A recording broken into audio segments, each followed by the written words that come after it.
பகவான் பாபா நீதானையா.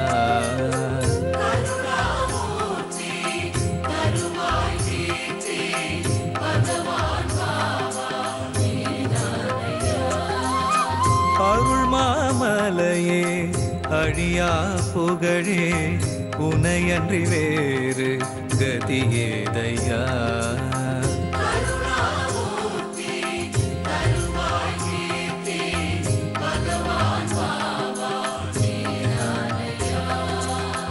அடியார் வாழ்வில் தடை பல நீக்கும் ஸ்ரீ சாயிநாதன் நீதானையா.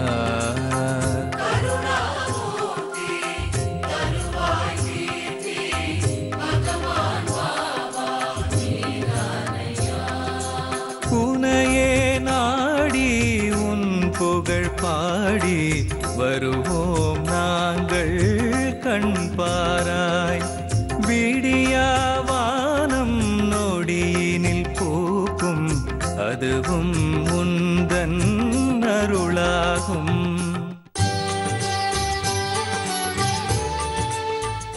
ஜீ தமிழ் தொலைக்காட்சி நேயர்களே அனைவருக்கும் என்னுடைய பணிவான காலை வணக்கங்கள். வரம் தருவாய் இறைவா தொகுப்பிலே பாபாவுடைய அற்புதங்கள். நாம் நேற்றைய தினம் பார்த்த விஷயம், அன்றைக்கி ஏகாதசி. ஒரு பக்தர் வெங்காயத்தோடு கூடிய ஒரு உணவு ஐட்டத்தை வந்து பாபாட்ட கொண்டு வந்து கொடுக்குறாரு. அதை வச்சு பாபா குஷாபாவிட்ட ஒரு விளையாட்டு விளையாடினார்னு சொல்லி நிறுத்தினோம். அது என்ன விளையாட்டுன்னு பற்றி இப்போ பார்ப்போம். பாபா என்ன பண்ணுறாரு, கொடுத்த உடனே அதில் இருக்கிற வெங்காயம் எல்லாம் இருக்குது பார்த்தீங்களா, அதை மட்டும் எடுக்கிறார் பாபா. எல்லோரும் பார்க்குறாங்க. எல்லோரும் பார்த்துன்னா ஒரே ஆச்சரியமாக, ஏன்னா பாபா என்ன எது எப்போ பண்ணுவார்னு தெரியாது. அது மாதிரியான ஒரு எளிமையான மகான் இல்லை. என்ன பண்ணுறாரு, இந்த வெங்காயத்தை மட்டும் எடுக்கிறாரு. வெங்காயத்தோடு கலந்து அந்த இதையும் அந்த உணவையும் எடுத்து குஷாபாவை கூப்பிட்டு, என்ன பாருங்கள் அவர் எவ்வளோ விளையாட்டு பாருங்களேன். இந்த குஷாபாவை கூப்பிட்டு இதை சாப்பிடுன்னு சொல்கிறார். குஷாபாவை கையில் வாங்குறான். கையில் வாங்கிட்டு வெங்காயத்தை பார்க்குறான். பாபா என்ன பாபா விளையாடுறீங்க, இன்றைக்கி ஏகாதசி, நான் வெங்காயம் சாப்பிட மாட்டேன்னு சொல்கிறார். வெங்காயம் சாப்பிட மாட்டியா நீ? ஓ சரி, நீ சாப்பிடு, பரவாயில்ல, ஒன்றும் தப்பு இல்லை, சாப்பிடு. அப்போது இந்த பக்தர்கள்லாம் வந்துட்டுருக்காங்க. அப்படி பாபா ஆர்த்தி முடிஞ்சு பக்தர்கள் பார்ப்பாங்கல்ல, அவங்களாம் வந்துட்டுருக்காங்க. இவர் என்ன சொல்கிறாரு, சாப்பிடு பரவாயில்ல உஷா சாப்பிடு அப்படின்றாரு. இல்லை பாப்பா, நான் ஏகாதசி இன்னைக்கு நான் சாப்பிட மாட்டேன், வெங்காயம் சாப்பிட மாட்டேன், அதனால் நீங்கள் வேணால் சாப்பிடுங்க அப்படின்றான். நான் சாப்பிட்றத பற்றி உனக்கு என்ன கவலை, நீ சாப்பிட்றா அப்படின்றாரு. உடனே அவன் ஒரு கண்டிஷன் போடுறான். சரி பாபா சொல்கிறாரு, பாபா சொல்லியாச்சுன்னா இவன் தான் பாபாவோட தீவிரமான ஒரு பக்தனாக மாறியாச்சு. அப்போ பாபா சொன்ன கேட்டு தானே ஆகணும்.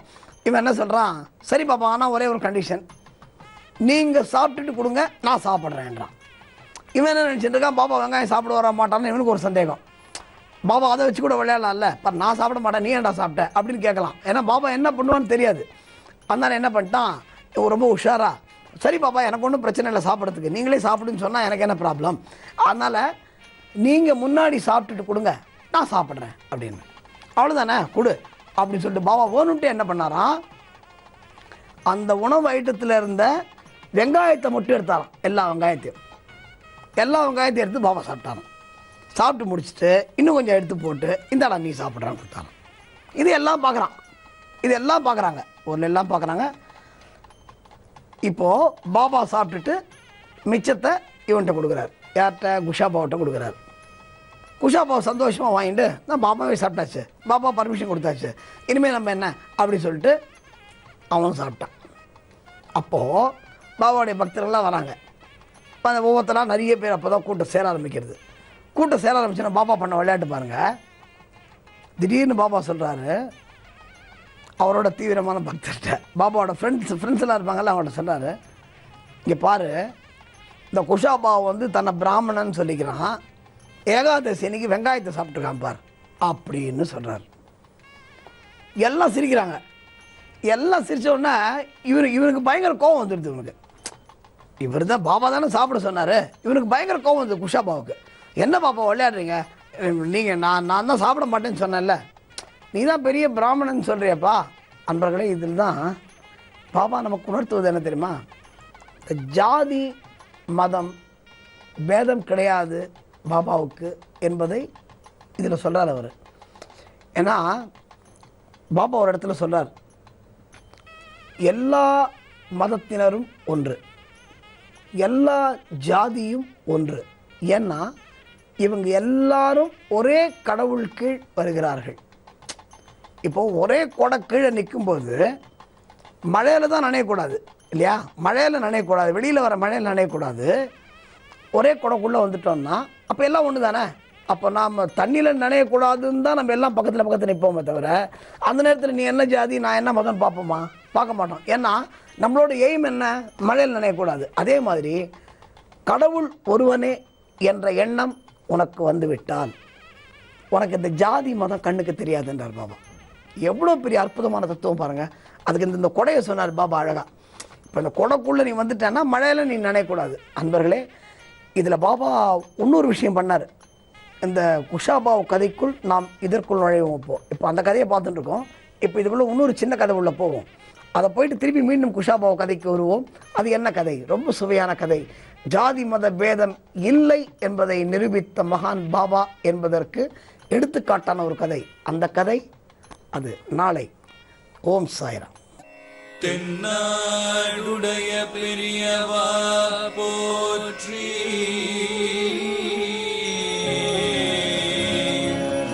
எந்நாட்டவர்க்கும் இறைவா போற்றி,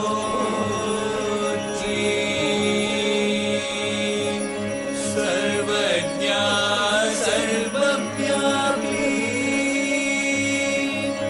பெரியவா சரணம், மாயப் பிறப்பருக்கும் மகா பெரியவா அடி போற்றி, மாயப் பிறப்பருக்கும் மகா பெரியவா அடி போற்றி.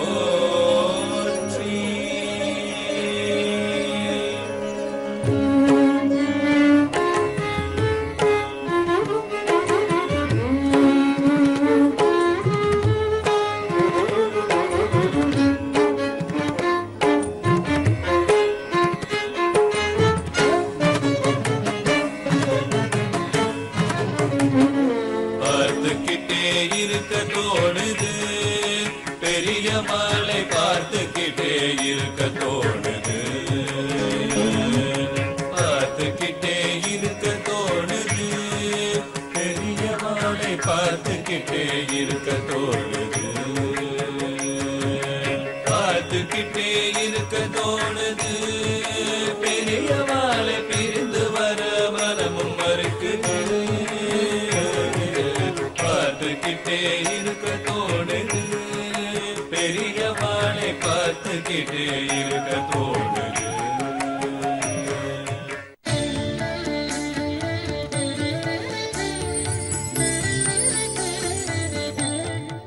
ஸ்ரீ குருபியோ நமக.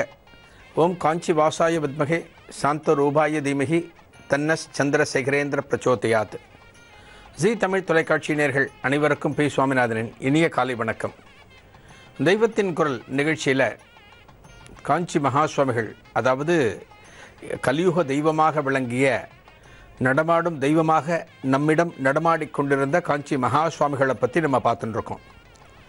காஞ்சி மகா சுவாமிகள் அந்த 100 வருடம் காலம் வாழ்ந்திருந்து இந்த மனித குலத்துக்கு எப்படியெல்லாம் பல நல்ல அனுகிரகத்தை பண்ணியிருக்கார், பல நல்ல அற்புதங்களை செஞ்சு காமிச்சு நமக்கு நல்ல படிப்பினைகளை கொடுத்துருக்கார், பல நல்ல விஷயங்களை நமக்கு உணர்த்தி இருக்காருன்னு நம்ம பார்த்துட்டுருக்கோம்.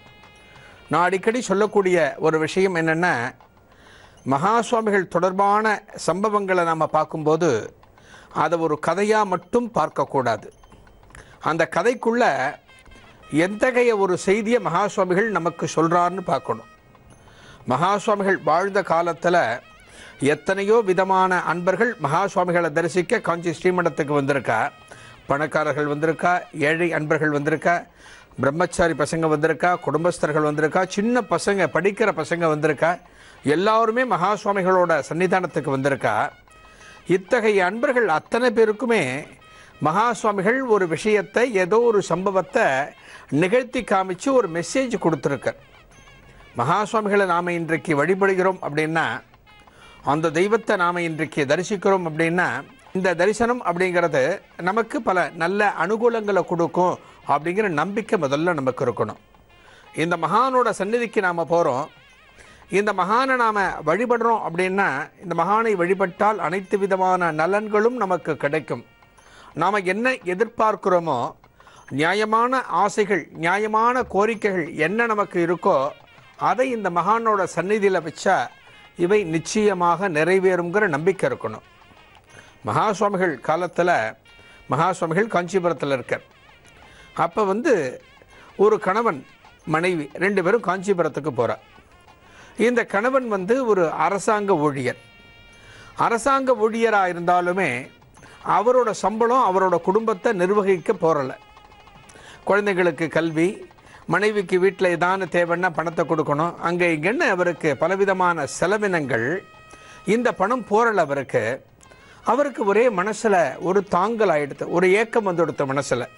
நம்ம இவ்வளவு தூரம் சம்பாதிக்கிறோமே, மனைவி நம்ம மேலே ஆசையாக இருக்கா, குழந்தைகள் நம்ம மேலே ஆசையாக இருக்குது, ஆனால் வரக்கூடிய பணம் நம்ம குடும்பத்தை நடத்துறதுக்கு போதுமானதாக இல்லையே, ஏன் இந்த அவஸ்தை நமக்கு, ஏன் இந்த அவலம் நமக்குன்னு மனசுக்குள்ளே தீர்மானித்து இதை மகா சுவாமிகள்கிட்ட சொல்லிவிட்டு அவர்கிட்டேருந்து ஒரு தீர்வு வாங்கலாம் அப்படின்னு காஞ்சி ஸ்ரீமடத்துக்கு போகிறார்.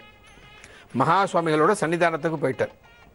இவரோட முறை வரும்போது கணவனும் மனைவியும் 2 பேரும் மகா சுவாமிகளுக்கு ஒரு நமஸ்காரத்தை பண்ணிவிட்டு இவா 2 பேரும் எதிர்த்தாப்பில் உட்கார்றா. அந்த தெய்வத்துக்கு எதிர்த்தாப்பில் உட்கார்றா. அந்த தெய்வம் கணவர் பார்த்து கேட்குறது, என்ன விஷயமா வந்திருக்க, என்ன விஷயம், யார் நீ அப்படின்னு கேட்குற. அவர் எல்லாவற்றையும் சொல்லிவிட்டு, தான் யாருங்கிறத சொல்லிவிட்டு, எங்கே வேலை செய்கிறோங்கிறத சொல்லிவிட்டு, பெரியவா வரக்கூடிய பணம் என்னோட குடும்பத்துக்கு போதுமானதாக இல்லை, எனக்கு இன்னும் பணம் வேணும், இன்னும் பணம் வேணும்னா நான் என்ன பண்ணணும், நான் ஏதான வழிபாடு செய்யணுமா, நான் ஏதான புதுசாக ஏதான பண்ணணுமா அப்படிங்கிறத உங்கள்கிட்ட கேட்டுண்டு உங்கள் ஆசீர்வாதம் வாங்கலான்னு வந்திருக்கேன்னு மகாபிரியவாட்ட சொல்கிறேன். பணம் என்பது நாம் தேடி கிடைக்காத ஒரு விஷயம். பணம் எந்த இடத்துல சேரணுமோ, அந்த மகாலட்சுமி ஆகப்பட்டவள் எந்த இடத்துல சேரணுமோ அங்கே தான் சேர முடியும். இது நியதி. நாம் ஆசைப்பட்டு இந்த விஷயம் நடக்காது. இருந்தாலும் இந்த அன்பர் ஒரு அஞ்ஞானத்தில் மகா சுவாமிகள் கிட்ட கேட்டுட்டார், எனக்கு பணம் வேணும் பெரியவா, நான் என்ன பண்ணணும்னு சொல்லுங்கோ அப்படின்னு கேட்டுட்டார். மகா பெரியவா கேட்குறா, உன் பொண்டாட்டி உன் மேலே ரொம்ப ஆசையாக இருக்காளான்னு கேட்குறா. என்ன பெரியவா ரொம்ப ஆசையாக இருக்கா, நான் கொஞ்ச நேரம் பிரிஞ்சிருந்தா கூட அவளால் தாழ முடியாது, நானும் அவளை விட்டு பிரிஞ்சிருந்தால் அவளால் அந்த சுகத்தை தாழ முடியாது, 2 பேரும் ரொம்ப அன்பாக இருக்கோம், நாங்கள் ஒவ்வொருத்தருக்கு ஒருத்தர் நாங்கள் நல்லா புரிஞ்சுண்டு பல விட்டு கொடுத்தல்கள் எங்களுக்குள்ளே உண்டு, நாங்கள் ரொம்ப சுமூகமாக இருக்கோம் பெரியவா அப்படின்னு சொல்கிறார். அடுத்து மகா பெரியவா கேட்குற, குழந்தைகள்னு சொன்னீங்க, அந்த படிக்கிற குழந்தைகள்லாம் ஓ மேலே ரொம்ப அன்பாக இருப்பா, நீங்கள் 2 பேரும் குழந்தைகள் மேலே ரொம்ப அன்பாக இருக்கலையான்னு மகா சுவாமிகள் கேட்குற. அதற்கு கணவனும் மனைவியும் சேர்ந்து சொல்கிறா, பெரியவா 2 பேருமே எங்கள் மேலே அவ்வளவு பாசமாக இருக்கா, அந்த குழந்தைகள் அத்தனையும் எங்கள் மேலே பாசமாக அப்படி சுற்றி சுற்றி வந்துட்டுருக்கோம், அப்பா அம்மானு எங்களுக்குள்ளேயே வளைய வளைய வளைய வந்துட்டுருக்கோம், நாங்களும் குழந்தை மேலே அந்த அளவுக்கு பாசத்தை பொழிஞ்சு வளர்த்துட்டுருக்கோம் பெரியவா அப்படின்னு சொல்கிற. பெரியவா என்ன சொல்கிறா, சரி கொஞ்ச நேரம் இருங்கோ, கொஞ்ச நேரம் இருங்கோ, உங்களுக்கு நான் பதில் சொல்கிறேன்னு மகாபெரியவா சொல்லிட்டு இருக்கும்போது ஒரு கணவனும் மனைவியும் புதுசாக அந்த இடத்துக்குள்ளே நுழைகிறார். அந்த புதுசாக நுழைஞ்ச கணவனையும் மனைவியும் யார் பார்த்தாலுமே மிகப்பெரிய பணக்கார குடும்பத்திலேருந்து வந்தவான்னு சொல்ல முடியும். இந்த தம்பதிகள் மகா சுவாமிகளுக்கு முன்னாடி வந்து நின்று நல்ல ஜோராக ஒரு வேஷ்டி ஒரு துண்டு கட்டின்னு இருக்கார். அந்த மனைவியும் நல்ல அழகான ஒரு விலை உயர்ந்த ஒரு புடவையை கட்டுண்டு நிறைய ஆபரணங்களை கழுத்துலையும் கையிலையும் போட்டுருக்கா. இவ நிறைய பொருட்களை மகா சுவாமிகளுக்கு சமர்ப்பிக்கணும்னு கொண்டு வந்திருக்கா. பழங்கள் பூக்கள் எல்லாவற்றையும் கொண்டு வந்து மகா சுவாமிகள் சந்நிதிக்கு முன்னால் வச்சுட்டு கணவன் மனைவி 2 பேரும் மகா சுவாமிகளுக்கு நமஸ்காரம் பண்ணுறார். மகா சுவாமிகள் அவருக்கு ஒரு அனுகிரகத்தை பண்ணுறார், ஒரு ஆசீர்வாதம் பண்ணிவிட்டு மகா சுவாமிகள் கேட்குற, என்ன விஷயமா வந்திருக்கேளுங்க, இவ்வளவு பொருட்களை வாங்கிட்டு வந்து என்னோட சந்நிதிக்கு வந்திருக்கேளே, என்ன விஷயமா வந்திருக்கேள்னு கேட்குறா.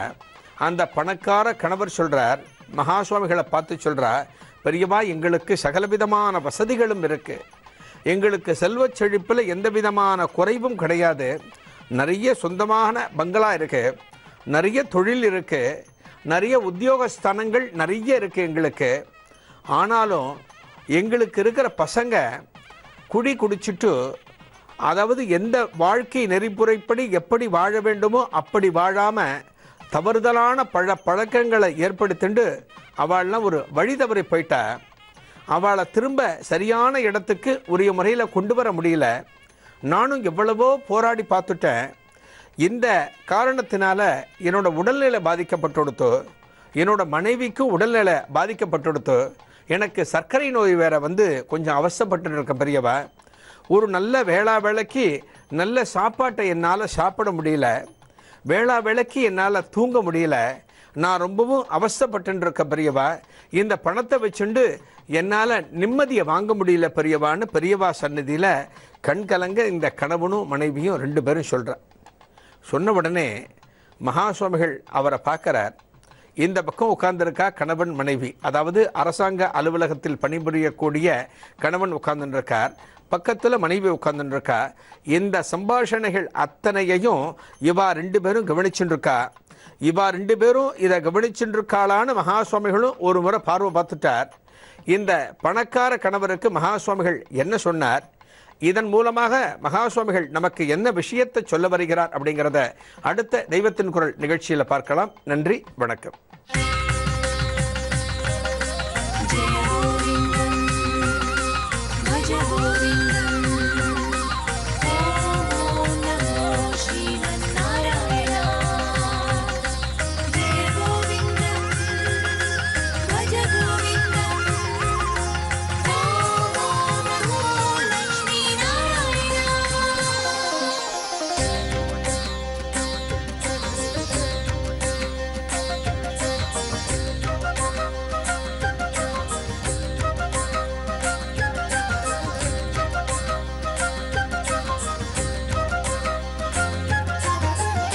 ಅಲಂಗಾರ ಶ್ರೀನಿವಾಸ அதிரூப சுந்தரேச அதிகாலை சூரிய தேவா பெருமாளே வேங்கடேச அலங்கார ஸ்ரீனிவாச அதிரூப சுந்தரேச அதிகாலை சூரிய தேவா பெருமாளே வேங்கடேச வானவில்லின் வர்ணஜாலனே மதுசூதனா கண்ணா வேணுகான ராகதேவனே முரளீதரா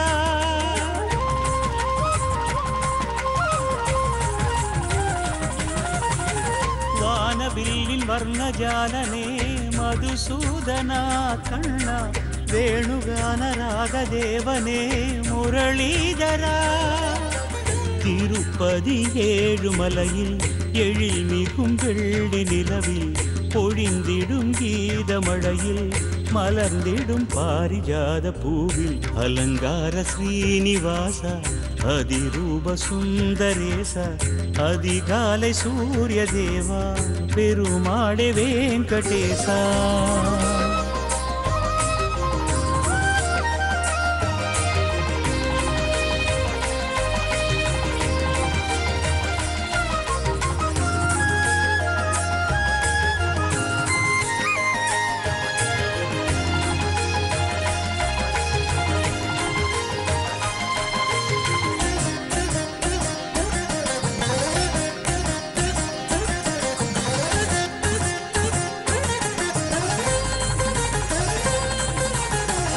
ஏழு வண்ண மலைகளாழ்பவன் ஹரிவோம் நமவோம் கிரிதரா ஏழாம் கடலாகி நின்றவன் ஸ்ரீஹரி நர்த்தன மாதவா ஏழு ஸ்வர கீதமானவன் ஸ்ருதியில் லயம் கேசவா நாதஸ்வர ஓசையானவன் மங்களம் தரும் நாயகா பிரம்மன் தந்த வேத கமலமே ஏந்தி கொண்டு வந்தவன் பாரதத்தில் கண்ணனானவன் கீதை தந்த நாயகன் திருப்பதி தேவ சபையில் அருள்பதியான நிலையில் திருமலை ஞான வடிவில் கோவிந்தனாகி நின்ற தேவா அலங்கார ஸ்ரீனிவாச அதிரூப சுந்தரேச அதிகாலை சூரிய தேவா பெருமாளே வேங்கடேசா